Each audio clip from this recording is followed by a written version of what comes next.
Pemerintah Kota Palembang melalui Dinas Kebudayaan Kota Palembang melaksanakan kegiatan seminar membranding Museum Sultan Mahmud Badarudin II yang dibuka langsung oleh PLT Kepala Dinas Kebudayaan Kota Palembang di Grand Atiasa Convention Center Jalan Kapten Anwar Arsyad. PLT Kepala Dinas Kebudayaan Kota Palembang Siti Emma Sumiatul menjelaskan, kegiatan membranding museum ini melibatkan semua stakeholder, baik dari akademisi, blogger hingga komunitas, untuk ikut mempromosikan keberadaan dan perkembangan museum, khususnya Museum Sultan Mahmud Badarudin II.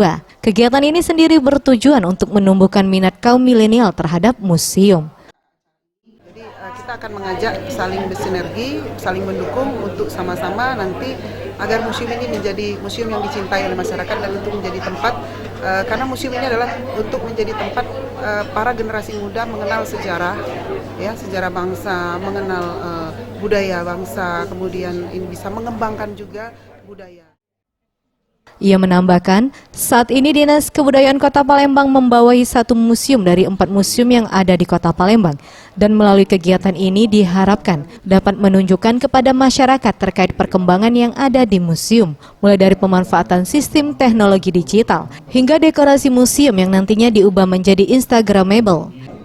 Tim Liputan Sriwijaya TV.